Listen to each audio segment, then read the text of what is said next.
O vídeo a seguir contém conteúdo retirado de fóruns e comunidades das maiores redes sociais. Pedimos cautela. Se você também passou por experiências sobrenaturais, nos conte nos comentários que sua vivência pode vir a aparecer aqui também. O quarto 312. Eu deveria estar morta. Não é dramatização, não é forma de falar. É fato médico registrado em hospital que qualquer um consegue verificar. Estatística que qualquer um consegue confirmar. Minha morte já deveria ter acontecido há 5 anos, quando entrei no quarto 312. 99% de mortalidade. Essa é a taxa oficial. Todos os pacientes que internaram naquele quarto nos últimos 10 anos faleceram. Todos, sem exceção. Até que eu cheguei. E agora preciso contar por que sobrevivi quando ninguém deveria sobreviver.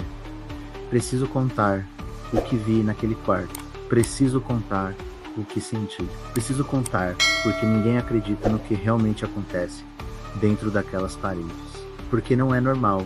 Nada naquele quarto é normal. Meu nome é Maria. Tenho 62 anos. Sou viúva há 15 anos. Tenho 2 filhas que moram em cidades diferentes. Tenho netos que vejo 2 vezes por ano. Tenho vida comum, ou tinha até novembro de 2019. Fiz exames de rotina. O médico chamou minha filha mais velha na sala. O tom dele mudou. Ele disse palavras que toda pessoa tem medo de ouvir. Você tem câncer avançado. Muito avançado. Você deveria ter sentido sintomas há meses. Internamento foi imediato. Cirurgia marcada. Quimioterapia planejada. Prognóstico pessimista. No segundo dia de internamento, enfiaram-me em quarto 312. Terceiro andar. Lado oeste do hospital. Enfermeira que me colocou lá estava estranha. Dava valor demais a coisa simples. Checava se eu tinha tudo que precisava. Checava 2 vezes. Depois, checava novamente. Finalmente perguntei: está tudo bem? Ela sorriu, mas não era sorriso de verdade. Era sorriso que não chegava aos olhos. Ela disse: você tem equipe de médicos excelente aqui. Pressione o botão se precisar de qualquer coisa. Qualquer coisa pequena pode fazer diferença. Depois saiu e fechou a porta. Primeira noite no quarto 312 foi noite normal. Dei um passeio pelo corredor. Comida de hospital é terrível, mas comi. Assisti um pouco de televisão, tomei medicamentos que me deram, deitei na cama, que era mais dura que cama normal. Acordei às 3 da manhã porque corpo dói demais para continuar dormindo. As luzes do quarto começaram a piscar, não rapidamente, lentamente, de forma que parecia intencional. Piscada, espera 5 segundos. Piscada, espera 5 segundos. Como se alguém estivesse controlar botão. Levantei, fui até painel de luz, tentei desligar manualmente. Não funcionou. Tentei apertar botão de chamada de enfermeira. Ninguém veio. Luzes continuaram piscando durante 40 minutos. Depois simplesmente pararam. Ficaram normais, como se nada tivesse acontecido. Deitei novamente. Tentei dormir. E então senti peso na cama. Peso que não era meu. Peso que era como se pessoa grande tivesse sentado no pé da cama. Senti cama afundar. Senti estofado se comprimir sob pressão que eu não havia criado. Meu coração começou a bater rápido. Virei para ver quem havia sentado na cama. Não havia ninguém. Cama estava vazia além de mim, mas peso continuava ali. Continuava real. Continuava comprimindo estofado, como se corpo pesado estivesse sentado. Gritei. Enfermeira veio correndo. Perguntou o que estava errado. Eu disse que alguém havia entrado no quarto. Que havia alguém sentado na cama. Ela olhou para a cama vazia. Olhou para mim. Seu rosto mudou de expressão. Ela perguntou se eu tinha tomado medicamentos que havia dado. Perguntou se eu estava tendo alucinações. Não estava tendo alucinação. Peso era real. Era físico. Eu conseguia sentir a cama sendo puxada para baixo. Conseguia ver o estofado comprimido. Conseguia sentir. Enfermeira chamou o médico. Médico veio. fez perguntas. Aumentou o medicamento para dormir. Disse que efeitos colaterais da quimioterapia podiam causar alucinações. Que corpo cansado consegue inventar coisas. Não foi alucinação. Segunda noite foi pior. Luzes falharam novamente.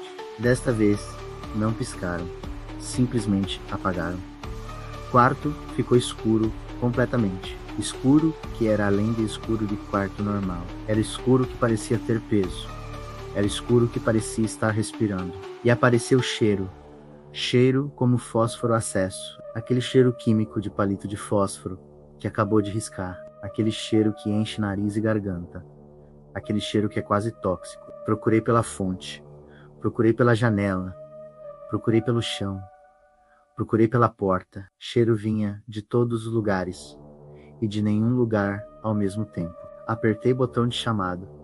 Ninguém veio. Chamei por ajuda. Ninguém respondeu. Ficava chamando e chamando. E silêncio era só a resposta. Então senti novamente peso. Mas desta vez não era apenas no pé da cama.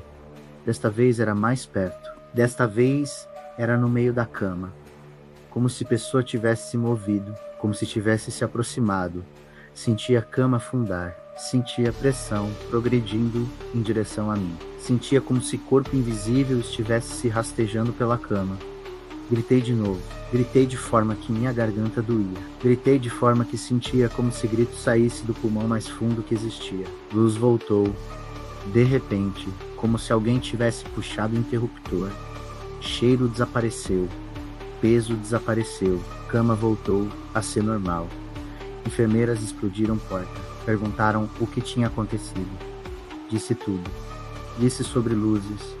Disse sobre cheiro. Disse sobre peso na cama. Olharam para mim como se eu fosse louca.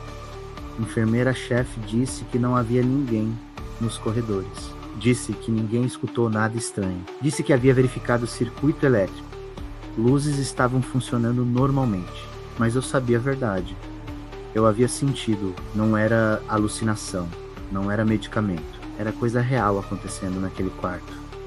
Terceira noite foi a pior de todas. Não consegui dormir. Ficava acordada. Ficava esperando. Ficava com medo de fechar os olhos. Porque sabia que quando fechasse, algo aconteceria. Sabia que quarto esperava por escuridão para fazer sua coisa. Às 2 da manhã, escuridão veio novamente. Luzes falharam. Cheiro apareceu. Peso chegou na cama. Mas desta vez era diferente. Desta vez era inteligente. Desta vez era como se coisa estivesse brincando comigo. Peso se movimentava, começava no pé, se rastejava pela cama, parava, ficava imóvel. Depois continuava rastejando, continuava em direção a mim. Continuava como se tivesse intenção. Pude sentir cada movimento. Pude sentir cama afundando em lugares diferentes. Pude sentir como se mãos estivessem tocando no colchão, como se dedos estivessem se movimentando. Então parou logo ao meu lado, logo onde minha cabeça estava. Cama afundou como se pessoa estivesse deitando ao meu lado, como se estivesse tão perto que conseguia sentir o calor, como se estivesse respirando na minha direção. Abri os olhos de forma que dói. Luzes ainda estavam apagadas, mas conseguia ver silhueta, conseguia ver forma que era como corpo humano. Mas não completamente, era forma que tinha proporções erradas. Era forma que não deveria existir. Gritei. Gritei com força que reverbera no peito. Gritei de forma que sentia como se garganta fosse rasgar. Silhueta desapareceu. Escuridão desapareceu. Cheiro desapareceu. Luz voltou. Cama voltou ao normal. Quarto voltou ao normal. Mas eu não voltei ao normal. Manhã chegou. Médico apareceu. Perguntou por que eu havia gritado durante a noite toda. Perguntou por que enfermeiras precisaram vir múltiplas vezes. Contei tudo. Contei sobre luzes. Contei sobre cheiro. Contei sobre peso. Contei sobre silhueta. Que vi. Médico ouviu. Médico viu medo nos meus olhos.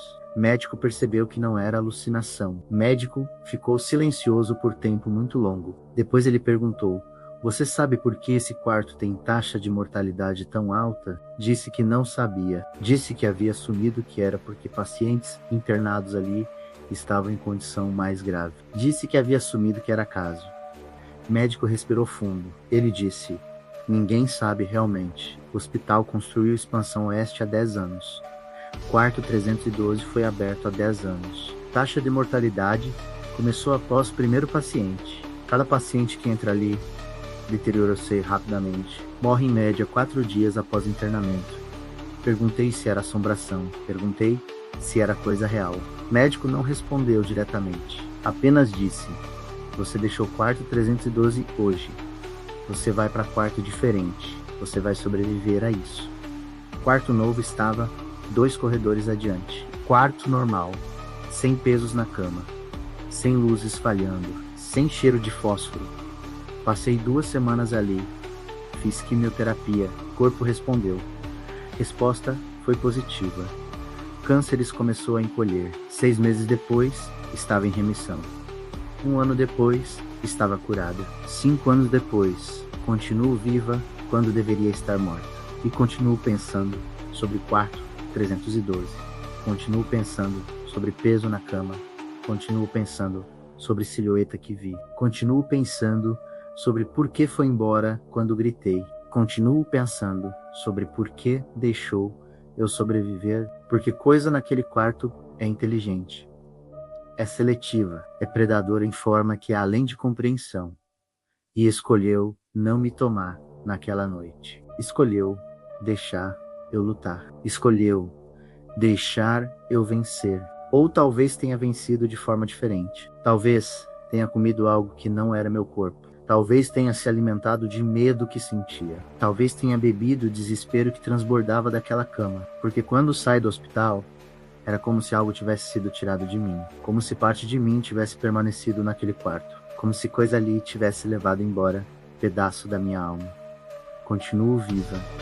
Continuo tendo filhas. Continuo tendo netos. Continuo tendo vida normal. Mas nunca mais voltei a sentir completamente normal. Nunca mais consegui dormir sem lembrar de peso na cama. Nunca mais consegui fechar os olhos sem ver aquela silhueta. Porque quarto 312 deixou marca que nenhuma medicina consegue curar. Este testemunho foi coletado de grupos no Facebook. Os nomes foram modificados para manter os envolvidos em anonimato.